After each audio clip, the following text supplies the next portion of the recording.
two, three.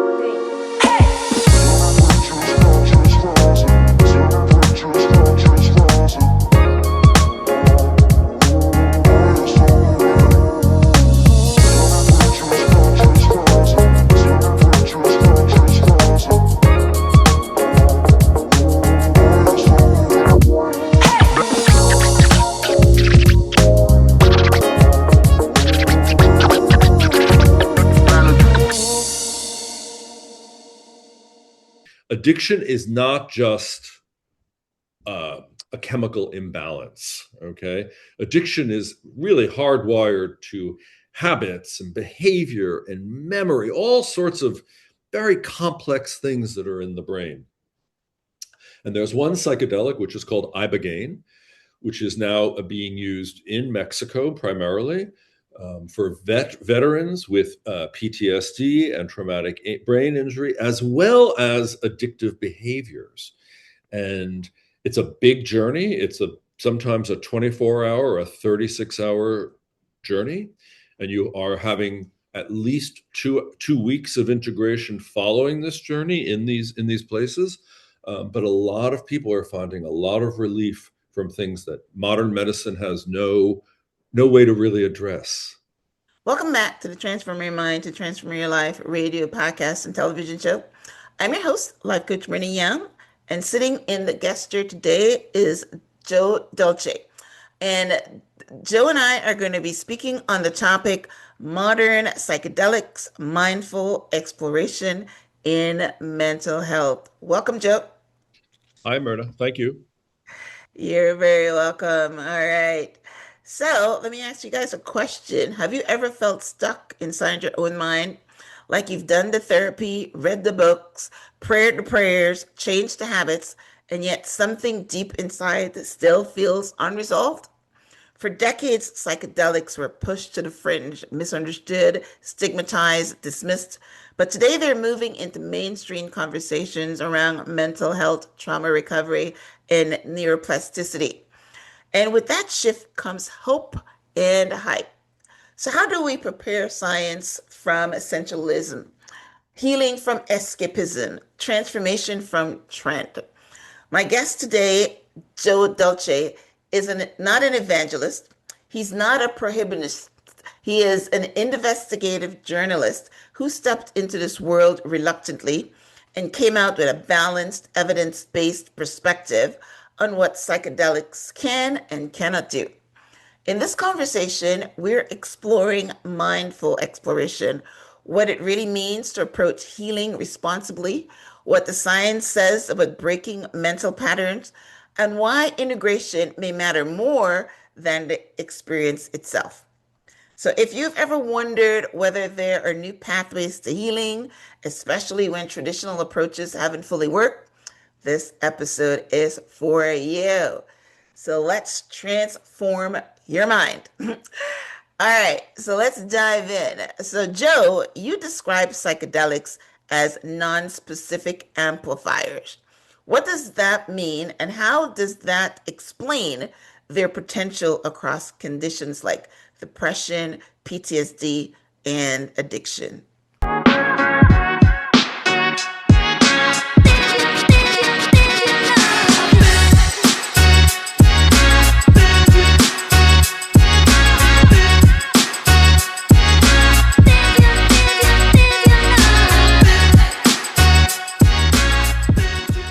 Well, let's start with the first part, Myrna.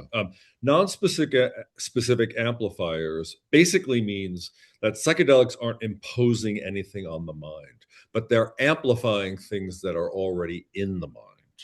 Okay, and that was a term that was identified by Stanislav Grof, a psychiatrist and a neuroscientist about maybe 40 years ago. So it's a fairly well-known term within the psychedelic community. The fact that there are things already in our minds isn't going to help with healing. That isn't exactly the connection here. But psychedelics have the ability to, as you mentioned, open some new pathways in the mind. And I think they create a state of openness. I don't only think so, science is showing us this, that allows transformation to occur. So they're not, psychedelics aren't doing the healing, but they're allowing an opening in the mind that can allow that healing with the proper therapeutic support, the proper support alongside of them. They themselves aren't going to do the job. Okay, I get it. So, I know that a lot of psychiatrists are using the drug now, like I have here in this question. They're using it to help with depression, PTSD, and addiction. So, what exactly are psychedelics doing to help with those conditions? Well, the interesting thing is that there's about 9 major psychedelics, and they're very different. Their effects are very, very, very different. Some are very long lasting, some are very short acting, some are visual, some are not visual. But the interesting thing is they have a transdiagnostic appeal. So that means that very different substances are all enabling different types of healing, but with these same sort of conditions, the ones you mentioned, primarily depression, PTSD, anxiety, and in some cases, addiction. So, what are they doing? That's the big $1 million question, okay? And there's lots of different theories and scientists working on it. The one that I think the strongest evidence is from a scientist named Gul Dolan, who's at Berkeley, and she's a neuroscientist. And she has done a lot of work over the last 7 years in animal models, but she has shown that on the molecular level, psychedelics are opening what is called a critical period of learning. So that's a time when the brain is very sensitive and very able to absorb lots of information. Okay, and there's critical periods of lots of different things in life. There's a visual critical period, which happens at a young age. There's a critical period of language learning that happens from maybe, I don't know, age 3 to about 10, which is when, and you know this is when kids are really able to absorb a new language and the same sounds. They can do it without an accent. After a certain age, though, there's always going to be an accent. And the ability to learn another language is more difficult. And we know anybody who's ever studied a second language knows this is the case. That critical period of language learning has then closed. So these are limited periods of time when massive amounts of new learning can occur. So the work that Gul Dolan is doing is showing that psychedelics open these critical periods of learning where different thoughts come in, different memories are sparked, different ways of perhaps seeing your trauma are exposed. Okay, and with the right therapeutic support following the trip, you can work on reframing how that, so let's say it was trauma. Okay, let's say it was some rape, some horrible thing that happened at a young age. Okay, that was locked into memory and also locked into behavior and locked into habit. And this is not just, oh, hold on, please, 1 second. This is not just psychology. This is neuroscience. So it's actually being shown on the molecular level that these memories get encoded and get firmly entrenched. So the theory is that the psychedelic opens this critical period, and you can re-examine that and maybe have a different approach to how you frame that trauma. You can change your emotional, your mental, your behavioral memory and experience of it. And the same can be said with another difficult problem like addiction, right?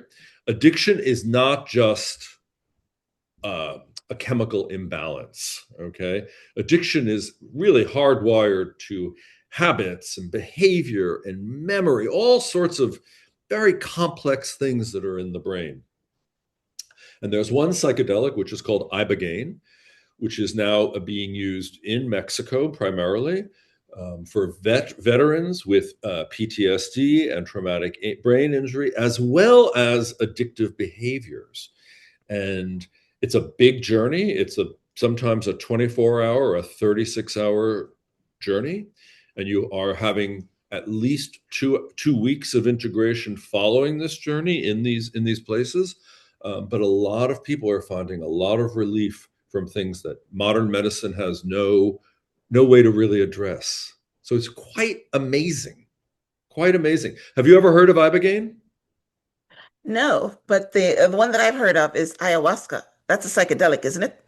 Ayahuasca is a psychedelic also. All these are in my book, which you mentioned at the top of the show, Modern Psychedelics, the Handbook for Mindful Exploration. Um, yeah, I talk about the main nine. Ayahuasca is a very interesting mix of two plants that individually don't have a psychoactive effect, but when put together and boiled and ingested, take you on a pretty powerful journey. And ayahuasca comes from the Amazon, and it's been in use. I think it's been for about, well, the first recorded was about 500 years ago. Okay, Mm. and a lot of indigenous tribes use this as initiation rites, or to spread the tribal ontology, the way the culture of the tribe exists. Um, uh, Very interesting. And they've been doing it this way for hundreds of years. Yeah. Yeah, I was introduced to ayahuasca in Will Smith's book. I don't remember the title of it right now, but he talked about how he went to the Amazon, like you said, and someone told him, I think he was having problems with his wife. He said to her, "I can't please you," and he ran off. And someone told him about this ayahuasca thing, and in his book, he talked about the trauma from his dad and from his mom. You know, he had things that are, and he was afraid. That's why he became a pleaser. So he went on to this ayahuasca journey from the first time, and he said he became addicted to it. He went 14 more times, and I mean, he felt that he was floating, and he saw angels, and he saw whatever, but it wasn't a mental health trip. It was releasing trauma and seeing the world differently and no longer being afraid. And that's why he was Mhm. drawn to it for 14 times. But I But have, I have to correct you. It is not an addictive substance. Okay. okay. And if he may have said I don't know if I have not read his book, so I don't know if he actually said he was addicted. But ayahuasca is not, no, No, almost no no, no, he psychedelic didn't say he was addicted. He said he couldn't get enough of the trip, can get enough of meaning it. that he loved how he felt on the trip. It wasn't addictive. He just kept going back because he wanted more. No, it's not addictive, right? Have you ever tried it? No. It's a big journey. It's a big experience. Okay. Yeah. And that's true for most psychedelics. They are big and they are powerful. And that's what one of the things that distinguishes them from other substances, other drugs, is that you do one and you're pretty satisfied for a very long time. You're not running back to that next ayahuasca ceremony um, tomorrow. Okay. Mm, I mean, some retreats will have it so that there are 3 ceremonies organized within that week. okay. Um, but they're very opening, very powerful experiences. And you want to make sure you have a lot of support on the other end of them. I feel Mm. that way anyway. Yeah. Yeah. Have you done any of these? I've done most of them to write the book. Yeah, I've done Oh, almost all of them. Uh, okay. I haven't done ayahuasca a 3 day, 3 ceremonies in one week. I've done that with psilocybin, though, magic mushrooms. I Mm, did a retreat in Jamaica where every other day we were using psilocybin. mm. It's a very, Okay. very powerful, very, very powerful experience. Yeah. All right. Well, that's one of the questions I have here. So let's get to it. What is it? Can you explain guided psilocybin sessions and this MDMA assisted therapy? Okay. And So what the can we learn about our own mental patterns when we go through that? And why is that one different from the ayahuasca and the other seven? well, Because you said there's nine of them. as I said, so they're all different because they're different compounds and they work on different receptor systems in the brain. Okay. And we're still trying to learn what receptor systems they all work on. Okay. But the one thing they have in common is this ability to open this critical period, as I mentioned before. So let's start with psilocybin. So these are mushrooms that grow in the ground, and they are plants. And it's called Psilocybe cubensis is the genus name, and they are powerful substances that have been, in use. These have been in use for, again, a couple of hundred years. And they were first discovered by the West in Mexico in the 1950s. And they can be synthesized in a lab, but you can really, I mean, right now they're very popular because they grow very abundantly. And they grow particularly abundantly in damp, moist climates, the West Coast, Pacific Northwest, San Francisco, where I am today and where it's raining. These are places where it's quite easy to grow mushrooms, but really people grow them under their beds or in their closets. They're not that difficult to grow. And they produce a psychedelic experience, sometimes with strong visuals, not always. The trip lasts between 6 and 8 hours. And as I mentioned, there are a lot of retreats that are using psychedelic mushrooms today. When I did one, I did it in Jamaica with a group of guides and psychologists based out of New York. We all went to Jamaica together, but there are now psychedelic retreats pretty much everywhere. Costa Rica, Nicaragua, Jamaica, Mexico, many, many, many places. Portugal, because in some countries they are not against the law. And actually in the states of Colorado and Oregon, they are not against the law either. Okay. And you can sign up for psychedelic assisted therapy in a few states and municipalities around the United States. And this is changing rather quickly now. Quite interesting. Right, because I know that I think I mentioned when I first started talking is that I think a lot of psychiatrists are starting to prescribe them, but I guess they have to prescribe them where it's legal, or do you have to take them in a retreat? Psychiatrists are probably the last people that are going to prescribe them because and you can't really prescribe them. They're not approved by the FDA. Okay. And psychiatrists like single action molecules, a pill that you take every day. This is what the drug and the pharma system has. This is not how psychedelics work. These are not one. Well, I was under the impression that they were starting to use them, so I guess I got that wrong. Yeah, psychiatrists will probably be the last to use them. Okay. Some psychologists are using them, however, and healers, naturopathic healers and other healers are using them. And they are wending their way into various treatment modalities. Definitely. But you cannot prescribe them. There is no way to write a prescription. To write a prescription for it, right? Yeah. You can't go pick them up in the pharmacy, right? Nope, you're not getting them there. Well, what is this?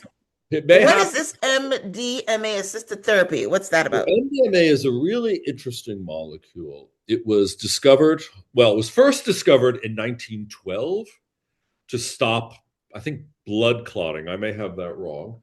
And it clearly didn't work. So it was put on the shelf. And in the 1970s, an underground chemist named Alexander Shulgin resynthesized it.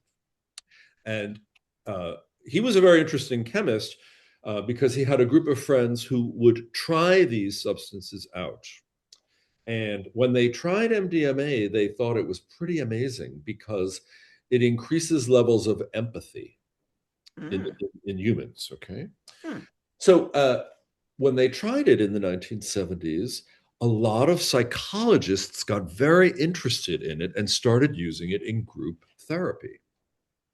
And that's where the expression of one MDMA session is as good as a year of couples therapy became well known. All right. So these psychologists were using it, and they were using it for about 4 or 5 years. They even called it Atom. They changed the name of the chemical. They took MDMA and transposed it to ADAM because they didn't want it to get out. They didn't want the federal government to ban it. They thought it was such a powerful substance. Okay.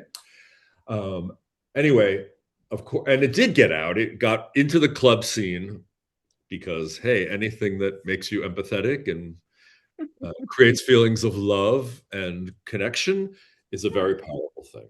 And it got into the rave scene and people would begin to dance. And this went from New York and Dallas and LA into London and Ibiza and Berlin and became this incredibly popular drug. So it's a party drug, like. It can be a party drug. Again, the context really matters. You can use it therapeutically and have great experience, great breakthrough experience with it. Again, for trauma, for addiction, for smoking behavior, for depression sometimes also. But it can also be used as a celebratory or as a ritual substance. Mhm. You could call it a party drug, but you're not going to cure your trauma by going out and dancing. Okay, that isn't how it works. The context really matters here, and that's another reason psychedelics are not like other drugs. Okay, if you're in a therapeutic situation, you have a chance of having a therapeutic breakthrough or milestone. But as a party, you're going to have a nice time and you're going to go home and it's going to be over and nothing major is going to happen. Although you may have a very, very open session of communication with the people you go with. Okay, because it Mm. enables you to say the things you're afraid of saying, but equally important, MDMA allows you to hear the things that are often difficult to be heard without the Huh. defensiveness. So, Nice. very interesting substance. Um, Wow. very, very interesting. So, what does it tell you about your mental patterns? Like, let's say you take this drug and you're in a therapeutic session. Um, what kind of mental barriers does it open up, or does it? Oh, if only it were that simple, Myrna. It doesn't really work like that, but it enables you to uncover things that may not have been in the forefront of consciousness. Okay. Mm, They all do this. Okay. When I said they open up new neural pathways, they open up new ways of perceiving things out of the way you normally perceive them, which is a really interesting thing, right? mm. So you may be able to say, "Oh, my relationship. God, I was thinking about that with you, but here's what's really going on. I said this, I was angry at you, but here's what's really going on a deeper level." And it's hard to describe in the abstract like this, um, but it is a very powerful and well-known experience, what I'm describing. Nice, nice, nice. I keep going back to Will Smith's experience with the ayahuasca. Yeah, it opened up mental pathways, allows him to see things clearly, allowed him to, yeah, he felt that he'd gone over to God. And, Oh, it was well, just very powerful for him. Right, listen, a right. lot of people have mystical experiences on Yeah, psychedelics. Now, shall I tell you what the healing profession describes as a mystical experience? sure. It's pretty interesting. Okay. There's six qualities they use. So, one, a sense of the sacred, that you have met the source of all being, that it has a noetic quality, which is that the experience is imbued with meaning that's true beyond question, a deep joy, a sense of ecstasy or tranquility or awe, an ineffability that the experience is somehow beyond words. Hmm. Paradox. This is quite interesting that you are able to accept the coexistence of mutually exclusive states. So rather than either or, it's both and. And then there's a unitary consciousness that blurs the boundaries between me and you, between nature and me, between that tree and me, that we are all a part of the same fabric. And a lot of religions share these beliefs, right? But and this is true for me and true for many, many other people. People that use psychedelics have that experience of, especially that unitary consciousness that we are all one of this big Hmm. fabric called life. Yeah, well, Energy. that's definitely explains Will Smith experience because that's basically exactly how he explained it. Right. Isn't that Right, a interesting? mystical experience. Ayahuasca, MDMA, psilocybin, LSD, all of the substances share these qualities, that people have Yeah, these experiences on these substances. yeah, that's good. Powerful. Before that, I heard about that with the near-death experiences when they go through the tunnel and they see the light and they see the beauty and they see the whole thing. Then they talk about, yeah, which is, if you want to label it a mystical experience, you're Yes. so they have their near-death experiences, right? Yeah. So Have you ever had a near-death experience? no. It's Have a you? very beautiful. I have I on a psychedelic Oh, called it's called 5-MeO DMT, and it is. Shall I tell you where it comes from? sure. It's found on a frog that exists in the Sonoran Desert, which is Arizona, southern Texas, and northern Mexico. It's a very limited area, okay? And these frogs are somehow captured, and they have these glands on their back called parotid glands, and you Hmm. squeeze the glands, and My God. I know, so crazy, right? And a Well, venom, we're the going whole from mushrooms to frogs. I mean, yes. well, there's a problem. Well, let me finish though. So the venom comes out, it's dried, and then it's inhaled. Okay. And it's a very short trip. It's 20 minutes, 20 to 30 minutes, and it is a white, a white experience. And that is what is called a near-death experience. And I thought, if this is near death, I'm okay with it. I know. It is Everybody says not, that. it was not scary at all. It was It was very, beautiful. very, very beautiful, I have to Yeah. say. Yeah. It was very, very beautiful. And Yeah, I've interviewed about three people on the show that had near-death experiences, and they all say it was so beautiful they didn't want to come back. And it's incredible. full of love and light and the whole thing, right? Very Mhm. beautiful. But so the problem now is that um, apparently these frogs are being captured and brought out of their environment where they Mm. where they don't do well, Mm. and they tend to die. And there's now Mm. a bit of scarcity around this substance. It is absolutely possible to synthesize this in a lab, Mm. um, but this is one of the problems of the so-called psychedelic renaissance, that people are taking advantage of these things, taking advantage of things like frogs, which are in limited supply. Very interesting problem, I think. Um, Yeah. yeah, and not a great problem. So, other No. people are trying to synthesize it and provide other ways of having these experiences. Yeah. Well, you just mentioned one of the ones that I heard about before Which magic one? mushrooms, and they were called psychedelics.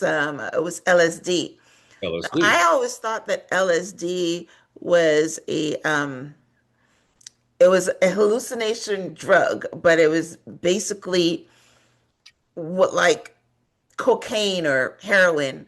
It's So, it didn't have any pharmaceutical use. It was just basically someone wanted to get high. So no, let's no, no. talk about that one. Sure. So LSD was discovered in 1938, but the first journey on it happened in 1942. Um, it was it is the most powerful, one of the most powerful substances on earth. It's measured in millions of grams, not thousands of grams. It's measured in Mm, micrograms, not milligrams. Okay. mm, Very powerful. It was, it was owned by Sandoz Pharmaceuticals in the 1940s, and they didn't know what it was. So, believe it or not, they sent it out for free to researchers and psychiatrists all around the world. And psychologists said, experiment with this. Tell us what it is. Tell us what it does. But they gave no dosing recommendations. There was nothing mm, known about it, basically. And I go through the story in more detail in my book, and it's a fascinating story. Um, and so, for about 25, 30 years, people were researching LSD, and there was over 1,000 papers written on it. Over 1,000. It's one of the most well-researched psychedelics in the world, and mm-hmm, it was known to have incredible effects on depression, on addiction, on alcoholism, where there is no treatment for alcoholism, mm, depression, alcoholism, same things, trauma, same series, but obviously, in the 1960s, LSD escaped the lab and was used by a lot of people without many guardrails. and was Mm. banned by the federal government, and which they then launched an incredible propaganda campaign against this substance. Okay. Yeah, because people were committing suicide. They were going on top of buildings Well, and jumping off and those no, things. that was all that never happened. That was a Really, lot of that was hype. Okay. that it was propaganda, and it was effective. It was very effective propaganda Right, because right. we sort of Mhm. all believed it.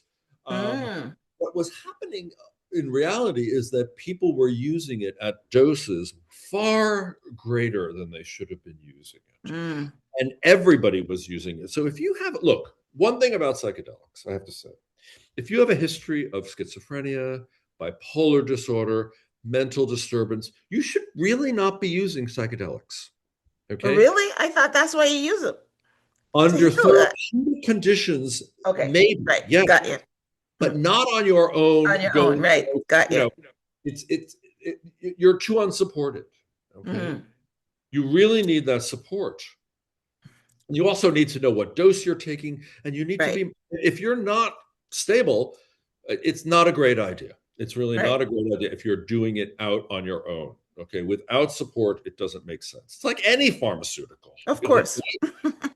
In Mhm. that way, even though they're not pharmaceuticals. But so it was banned, and which is a real shame because they are now going back in Switzerland where they're able to study this and showing that it's highly effective. People are stopping Mm. smoking, dealing with their depression, having great therapeutic outcomes with LSD. But the stain of LSD is long and deep as a Mm. result of 45 years of pretty effective propaganda. I don't know how old you are, but when I was younger, there was a very famous ad on TV, and it showed an egg being cracked and then put into a very hot frying pan, and the tagline was, "This is your Fry brain. your brain. This Right. is your brain on drugs." Yeah, and let me tell you, I that think was I've seen a that. really good ad. That was very powerful indeed. So does LSD really fry your brain, or that's just propaganda again, as you call it? There's more propaganda. LSD can be a very therapeutic compound used in the right circumstances, and people Mm. have been using LSD Wow. But you're without. right. It's got a negative connotation to it because again, you know, how you were introduced to something, like say you got LSD, my goodness, it's terrible. Now,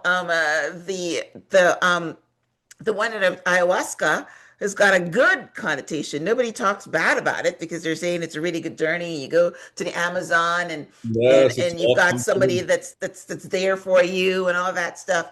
But yeah, LSD, you're thinking of somebody, locked up in a room and just getting high out of this world. And then they've got these hallucinations and they're thinking that they're flying and then they fly off of that's what I'm paraphrasing, That and then they really go never jump happened. off a bridge or something because No, they no, think no, they can fly. that never happened. And remember, we started this conversation with non-specific amplifiers, right? So Right, right. they're not imposing the idea that you can fly. That's not the case. Okay. Um, I would say most people who use LSD do not think they can fly. Fly. Okay. Okay, all right. But however, you can be in scary situations. Like you should not be in water. Not a good Mm, idea, right? right, right, right. Because Because you're not a fish, right? water is powerful. Water can be very powerful. So, I don't Yeah, want to yeah. say there's no risk. I have to be Mm, careful about this. There can definitely be risk when done, what do I want to say, irresponsibly or in situations that you should not be driving a car. You should right, not you should not be in water. You should right. be very you need to be on the ground. You need to be in nature where the world is comforting. You Mm, don't want to be I find it very unpleasant to do these things in in Times Square, for example, where there's so much stimulation coming at you, and right, right, right. you're open, and there's a lot of people around you and a lot of noise, and I find it very uncomfortable. And I would never want to do that.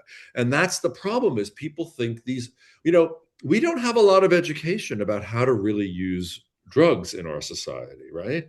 People Mm-hmm, just take them and go, "Oh yeah, we're going to go have a party." Well, mm-hmm, psychedelics are really not great party drugs, okay? mm. A lot of stimulation, not good. You know, Mm, a lot of strangers and a lot of noise in big, not busy good. places, not so great. Not so. Not good. Okay. You All have an right. open experience, but I think I that get it. having a But bad experience. you're the perfect person to talk on this because you said you've tried them all, so you're able to talk on it, and then you wrote a book about it. So I that's haven't amazing. tried them all. I have never used DMT, and I've never used Ibogaine.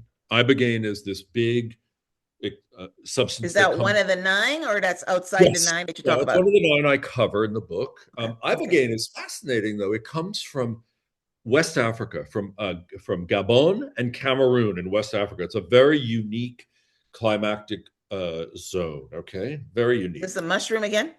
No, this is Ibogaine. Okay, this comes from a plant called Iboga tabernat. Okay. Okay, All right. from a bush. It Okay. doesn't. All right. It doesn't. It's not a mushroom at Not a all. mushroom. All right. And it has been used ceremonially for many, many hundreds of years with couple tribes in these countries. And it is now known to be an effective reducer of addiction and addictive behavior. Okay. Mm, And if you look carefully at the science, there is no other substance that does this. We don't know. It's a very complicated substance. We don't know what receptors it's working on. All of mm. them. We know it's on kappa opioid, some serotonin, mu receptor. It's on a bunch of different receptors that not other psychedelics affect. So it's Mm. quite unique, very, very unique. It also has the ability to extend the Q interval in the way the heart beats. So it must be monitored very carefully. Okay. Okay. However, okay, listen to this. The state of Texas, which has a lot of veterans, okay, a lot of veterans, has put $50 million in matching grant towards Ibogaine research. This is red state Texas, okay? Red Mm. state Texas. So they're testing it with veterans on PTSD and traumatic brain injury in Mm. under very controlled conditions, which is very fascinating. There's also a movie on Netflix about Ibogaine, Of Wages and War, I want to think it's called. I'll find the name, Okay. which you should watch. It's a very interesting film that Yeah, tracks I a would. bunch I, of I I veterans. am very curious about all these things, so I will definitely watch that. So This if you follows a can bunch of email. veterans Mhm. uh, going into treatment in Mexico who really suffered and found real relief there. So you should definitely have a look at it. Let me see if I Okay. can find the name as we're talking here. No, you can email it to me afterwards, and then I'll add it to the Here show it is. notes. I found it. In Waves and War is what it's called. On okay, In So Waves you're and War. like the millennials, huh? You're quick on the draw on your phone. I'm so not a millennial, man. But I know Very because good, it's very so good. interesting. I Okay, want to awesome. make Thanks. sure. Yes, I'll check that out for sure, and also link out to it in the show notes. All right. So for someone who feels stuck in cycles of anxiety, trauma, or negative thinking, what is actually happening in the brain through these experiences that allow new neural pathways to form? Well, as I said, we think that it is the opening of a critical period of learning. Okay, so that Mm, different molecular things are happening, and it's very complex. And I'm not so comfortable giving you the hard science of it in this short of a time. But it's a very complex system where uh, structures of the brain are loosening. Let me just put it that way. It's like loosening, okay? That allow new thoughts, new patterns to emerge. And you're able to see them and experiencing them differently. Think of Alice going down the rabbit hole, okay? hmm And you're going to have all these experiences. And some may be very powerful, and you might be able to give them more attention than you would normally give in normal thinking, right? Because it's hmm too emotional, it's too locked up with difficult thoughts and difficult behavior patterns and difficult associations, hmm right? But on the psychedelic, you're able to wander down these different pathways, let's say, and have these experiences and maybe greet them with a little more equanimity, a little more ability to see them and let Yeah, them, you're and open to them. yeah, you're Yes. not so And I'm afraid. assuming you remember them when you're out of the stuff. Because That's yeah, what the Will Smith remembered integration his. You that's what remember. the, Okay. that's what the integration period is. So people who are using them are, when they come out, they're usually asked, write things down, Ah, try to capture the images, the okay. associations, the thoughts that accompanied these associations, these experiences. And then if you're using them therapeutically, as you're describing, then you would sit with your therapist, your guide, your spiritual counselor, perhaps Hmm. your what am I thinking? I'm losing the word. Maybe Psychologist. I was thinking that, but I was thinking more of non-denominational chaplain as the word I was Oh, thinking of. okay. Your chaplain, okay, which is Hmm. non-denominational religion, or you could do it with your priest, your rabbi, whoever it is you seek for counsel, and you discuss and you explore. And Hmm. but this is why therapists are very interested in this, because it takes time. It really does take time Hmm. and thinking and work to really get to the greater meaning uh, Okay. of what you find. So let's say that I take one of these ones. I was going to say ayahuasca or You go with psychobilin all. or whatever Go with one. all that. And Okay. I hang on, and I see this mystical, I don't know, I see something. Why am I seeing that thing? Is it something to do with something that I've stuffed down? What is it that I normally see? What is my experience? Does it mean anything? Boy, you're asking a lot of questions. No, that I was just don't one. know. I don't know what you will see. I cannot address that. The mind is a very complicated thing, and all of our minds are very, very Okay. different. And All right. there is no one experience that Okay. psychedelics All really right. deliver. Remember, we talked in the very beginning, non-specific amplifiers. You have a mind that has been active for however old you are, and a Hmm. million, gazillion, uncountable number of impressions are in that mind. Okay, locked away, stored away, driving your behavior, not driving your behavior, who knows, right? It's very we do not understand the way the mind is structured. So um, what you will see could be different patterns. It could be if you're taking a substance like 5-MeO DMT from the frog, you're not going to see much. It's quite a white experience. Okay, Mm. Okay. different substances have different visual, sonic, auditory, uh, temporal, that time changes. There are many different, we could call them distortions if you want, or you could call them interesting effects Okay. occur. Okay. Like music can be extremely powerful and Mm. very emotional on a psychedelic. It's a very interesting connection Mm. with Okay. music, very beautiful, often profound, Hmm. and very emotional. I remember I've had moments where I've had to cry because the emotion of music is so So powerful. beautiful. Wow. Okay. So powerful, okay?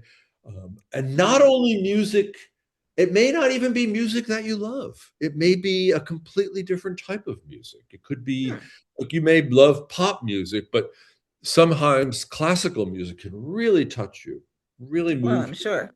of course. Yeah, I'm sure. And Classical music is meant to move, it is even when you're not on a psychedelic. Right. That's exactly right. It's meant to provoke emotion, but when you're on the psychedelic, you have a much, I would say, deeper relationship to that music. Very interesting, right? I can't like I find jazz almost impossible to listen to on a psychedelic. There's too much Mm. energy coming out, Mm. and Okay. I like jazz in my everyday life, but Mm. it's too strong for me. Too strong for you. Okay. But this is Joe. You may have a very different experience on jazz, right? And if you're Yeah. Miles Davis, you may have a completely different experience on jazz. Right, right, right. Amazing. All right. Well, this is a great conversation. So, tell Thank us you. about your book, Modern Psychedelics, the Handbook for Mindful Exploration. Why did So, you write it, and what do you want the readers to walk away with after reading? Well, I wanted to, well, we're in a different phase of psychedelics now. About 20 years ago, serious science began to get done. Okay. They petitioned the federal government and a couple of scientists, and the government allowed a few experiments, and those multiplied over time. So we now have a growing body of scientific research that really backs up a lot of things we're talking about today. For example, the therapeutic approaches, backs up some of the indigenous approaches as well. Very interesting. And we also have indigenous knowledge that in the last 20, there wasn't a lot of reciprocity going on in the 19 early in the early part of psychedelics. People were going to the Amazon and or wherever, Africa, and sort of taking what they thought were uh, the rituals and the behaviors back to the West, but not really. They weren't really understanding. But we now have a richer body of that also, richer body of indigenous, richer body of science, and 60 years of people, at least 60 years of people experimenting. These are citizen scientists, people like me or you, not you, but people like you, who were Right. experimenting and writing and chronicling and learning about what these things are capable of. And I thought it's really a good time to put out a book that blends science, spirit, and user experience, okay, in one handy little volume. And the other reason I approach this is because access is very open right now. The government is not policing psychedelics like they used to, okay, Hmm. for some reason unknown. But they're not. They're making them low priority offenses. So there are a lot of psychedelics out there in the world these days. And all you Nice. have to do is start looking for them and you will find them. And I thought it was a really good idea to talk about wise use. What are Mm. good doses? What are good ways to prepare for journeys? What are good ways to come out of journeys? How, Mm. as a couple, you can use them. That's You know, nice. well, yes. And also, what are the risks? What are the Okay. risks? I'm not 20 years old anymore, and a lot of people I know are no longer 20 years old who are using psychedelics. But as you grow older, you have things like heart conditions and all sorts of how it is. You get older, and the body starts to Hmm. change. Put it nicely, okay? And there are certain conditions that you should be wary of. You should be very aware Mm. of. If you have a heart condition and certain psychedelics are going to rev up your heart, you better know that ahead of time. Mm. And Okay. if you're on SSRIs, if you're on antidepressives, you need to Mm. know that because many psychedelics do not go well with antidepressives. You need to wean off those antidepressives, and you need to wean off of them slowly and carefully. Mm. Again, under support, because they can be very, very, very discombobulating if you go off Hmm. too quickly, as I'm sure you know. So you need to know, what am I taking and what does this psychedelic interact with, right? So I That's really thought good. it was time to write a book like this because I want to help people avoid problems and Hmm. to get the best possible experience out of these substances, right? That's Or great. to understand, like, oh wow, hey, modern medicine isn't really helping my depression, or But it doesn't. it's not helping my addictive behavior because there's nothing I can take. Yeah, it doesn't. And I think that's probably why the government is have a handoff approach. Because again, whether it's hype or whether it's true, they're getting some good reviews in the mainstream public that it actually helps and that it works. They're getting So, good reviews in the halls of science. Okay. right. Think about it. 20 years ago, if you were a scientist and you wanted to research psychedelics, forget it. That was the end of your career. Say 25 years ago. Right, Today, yeah, yeah. Berkeley, NYU, Columbia, University of Wisconsin, University of Maryland, you name it, University of San Francisco, there are labs studying psychedelics. Yeah, yeah, You name yeah. it. So, Imperial College of yeah, London. You can go on and on and yeah. on. And mental illness has become a real big thing. And apparently, these drugs are supposed to help, which is why I wanted to have the conversation with you, because we are addressing something that can actually help with mental illness. I mean, I have interviewed psychiatrists, psychologists, and they say that those drugs that they give you don't work. You can't get off of them, which And is you what you and just it's said. hard. You got to wean yourself off carefully. So yeah, this is an alternative. And Interesting. you just said that Isn't it's it not interesting? addictive either, right? I don't know Well, if all of them are, you but you said ayahuasca was not addictive, right? ayahuasca is not an addictive substance, no, and Right. and most are not. I mean, Matthew Perry overused ketamine. He died of. Yeah, I wanted to talk about that one. When you He talked had about about dosage, 10 times. He had 10 times the amount of. is that a psychedelic?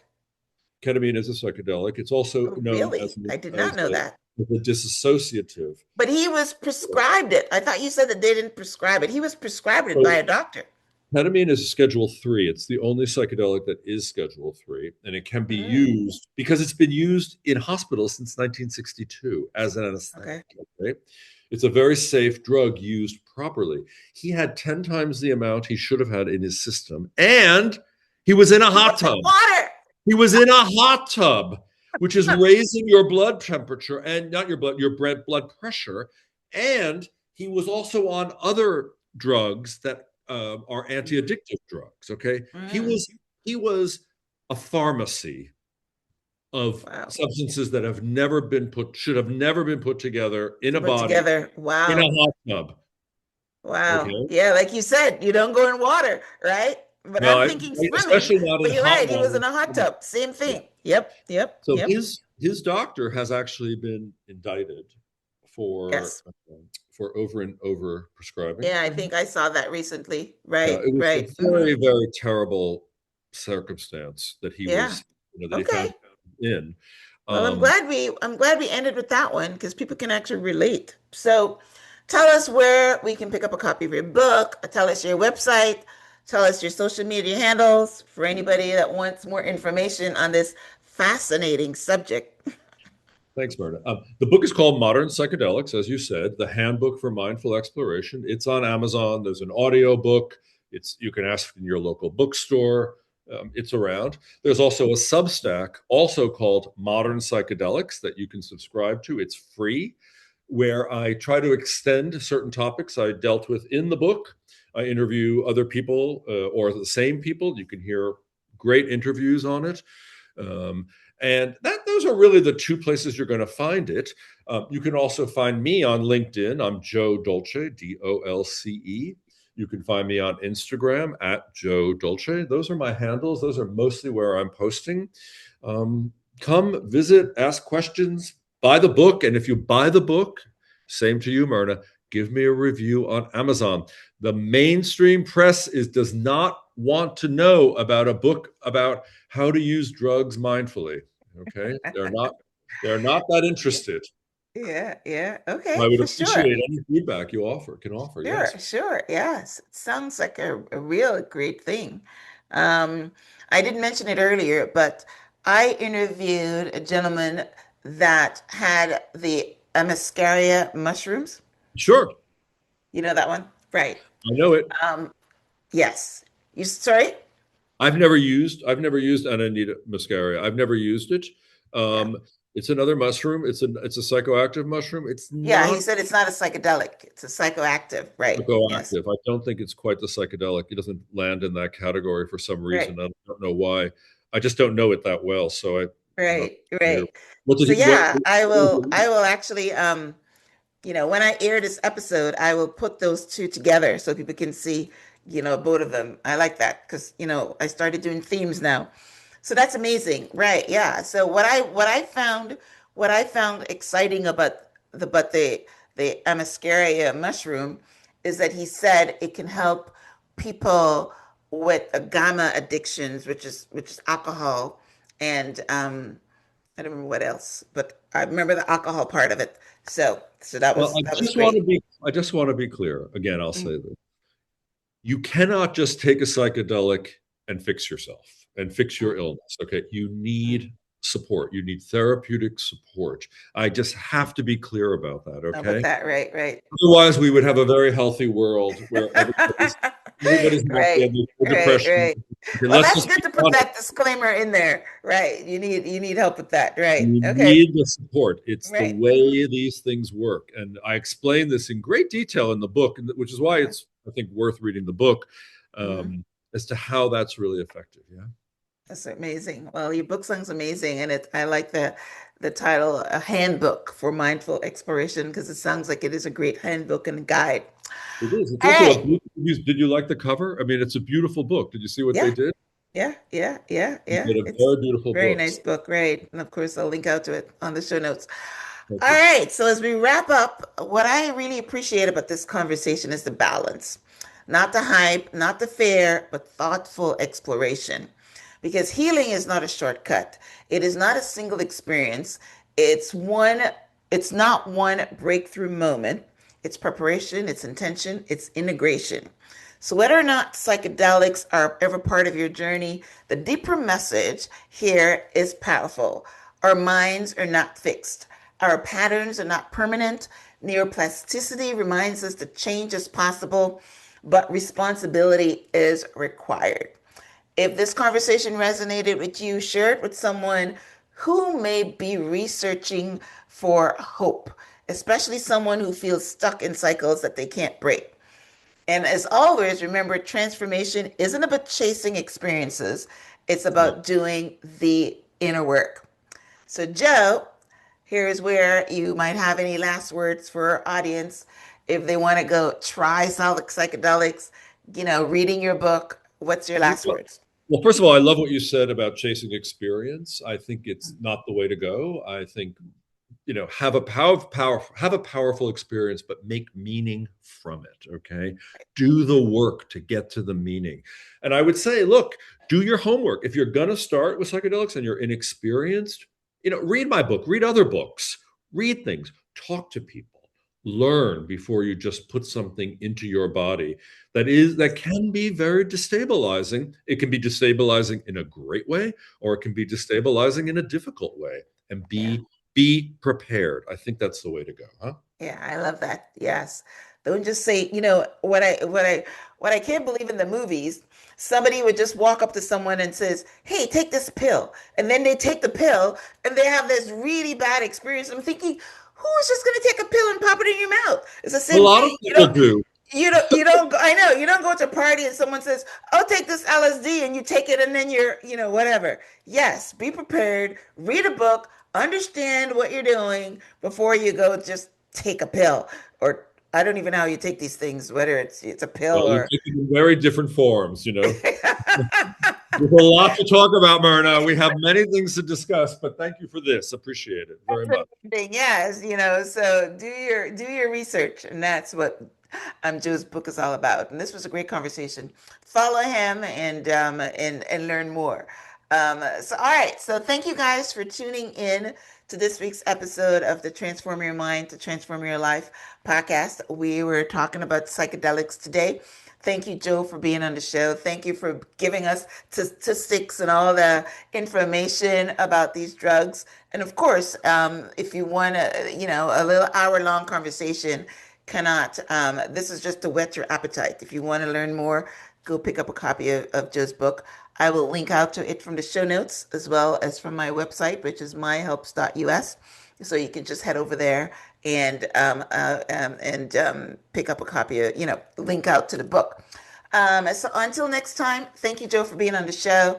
Until next time, keep learning, keep healing, and keep transforming your mind. Namaste. Namaste, Myrna.